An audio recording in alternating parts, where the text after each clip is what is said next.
सन्माननीय सभापती महोदय, ज्येष्ठ सदस्य एकनाथराव खडसेजींनी हा जो प्रश्न उपस्थित केला त्या अनुषंगानं आपल्यामार्फत सभागृहाला मी माहिती देतो। दिनांक 12 एप्रिल 2026 रोजी जळगाव जिल्ह्यातील मुक्ताईनगर नगरपंचायत शहर परिसरातील शासकीय विश्रामगृह परिसरात, विश्रामगृहात नाही बाई, शासकीय परिसरात हा बिबट्या आलाय अशा प्रकारची माहिती वन विभागाच्या अधिकाऱ्यांना देण्यात आल्यानंतर ते आपल्या सहकार्याने घेऊन त्या ठिकाणी गेले। आता ज्यावेळेस एखाद्या शहरामध्ये सभापती महोदय बिबट्या आला किंवा वाघ आला अशा प्रकारची परिस्थिती निर्माण होते, त्यावेळेला तिथे हौशे गवशे नवशे अशा सर्व प्रकारचे लोक जमा होतात।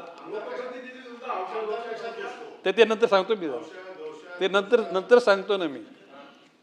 सन्माननीय सदस्य एकनाथजी खडसेंनी सांगितलं की हिरोगिरी का चमकोगिरी हा मी शब्द विशेषण वापरत नाही, परंतु तिथे बरेचसे लोक गेले होते।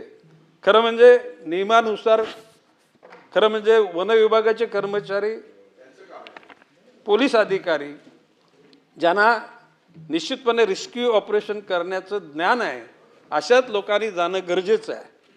आणि भविष्यकालामध्ये सभापती महोदय अशा प्रकारचे सर्वसामान्य लोकांना सुद्धा अवगत करण्यात येईल की अशा प्रकारची घटना घडल्यानंतर त्या ठिकाणी अनावश्यक गर्दी करू नका। काही ठिकाणी हिरोगिरी चमकोगिरी एकनाथजी खडसे साहेबांच्या म्हणण्याप्रमाणे आहे तशा प्रकारचा प्रयत्न करू नका। पण वस्तुस्थिती अशी आहे की ज्याला 10च्या सुमारास ही ज्याला घटना समजल्यानंतर तात्काळ आमचे अधिकारी घटनास्थळी गेले आणि त्याने अंदाज बांधल्यानंतर त्यांनी पहिलं इंजेक्शन दिलं, हा ट्रँक्युलायझर दिलं।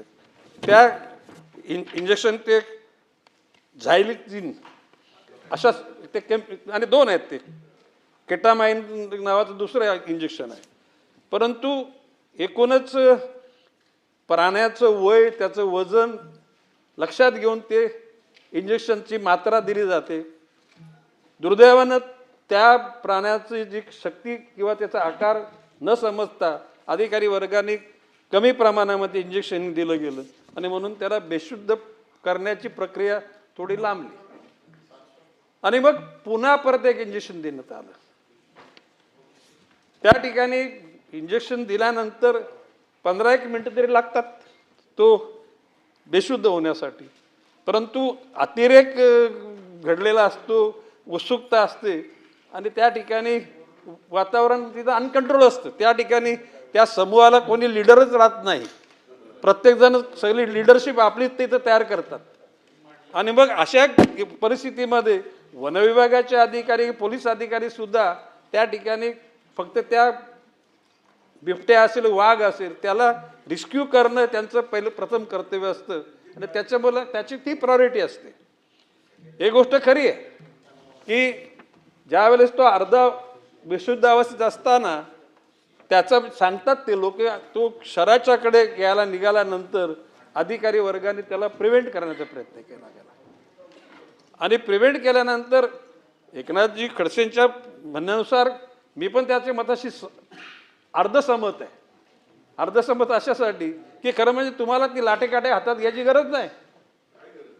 ज्याला वन विभागाचे अधिकारी आहेत, पोलीस अधिकारी आहेत, they are expert in it, your presence over there is required from certain distance, परंतु त्या प्रक्रियेमध्ये तुम्हाला भाग घ्यायची काही गरज नाही कोणाला सुद्धा, म्हणजे अन्य नागरिकांना सुद्धा की लोकप्रतिनिधी, नगरसेवक असेल, तिथले आमदार असतील, खासदार असतील। आणि अशा परिस्थितीमध्ये त्या ठिकाणी एकनाथजी खडसे साहेबांनी सांगितल्याप्रमाणे त्यांच्याकडे व्हिडिओ पण असेल, त्यांनी गोष्ट खरी आहे, नाही खरे आहे, परंतु बाब असे की ज्यावेळेला तो बेशुद्ध अवस्थेतून निघाला आणि तो शहराकडे निघाला त्यावेळेला अधिकारी वर्ग सुद्धा थोडासा म्हणजे अलर्ट झाला आणि त्या उत्साहाच्या भरामध्ये काही लोकांनी आपल्या परीनं हातानी, काठीनी, लाठीनी त्याला प्रिव्हेंट करण्याचा प्रयत्न केला, हे पण गोष्ट खरी आहे। परंतु एकनाथजी खडसेंनी या ठिकाणी जी माहिती दिली ती गोष्ट खरी आहे की अशा प्रकारच्या वन्यजीव संरक्षण अधिनियम 1972 कलम 11 नुसार संरक्षणार्थ किंवा अन्य व्यक्तींच्या संरक्षणाकरता सदहेतूनं सद्भावनेनं वन्य प्राण्याला अडवणंच नाही, जखमी करणं नाही, उद्याला तुम्ही ठार मारलं तरी सुद्धा कायद्यामध्ये त्याला संरक्षण आहे. मी आपल्या मताशी अर्धसहमत आहे, आपली भावना चुकीची नाही आहे. परंतु जर का अशा प्रकारचा जर त्या प्राण्याचा हेतू असेल दुसऱ्यांना जखमी करणे किंवा त्याचा जीव घेणं, अशा परिस्थितीमध्ये मी म्हटल्याप्रमाणे वन्यजीव संरक्षण अधिनियम 1972च्या कलम 11 नुसार 2 स्वतःचं रक्षण करणं किंवा अन्य व्यक्तींचं रक्षण करणं या सद्भावनेतून सदहेतून वन्य प्राण्याची हत्या केली तरी सुद्धा त्यांना जखमी करणे सुद्धा त्यांना मान्यता आहे, ग्राह्य आहे, subject to if is very dangerous to the life of the other people.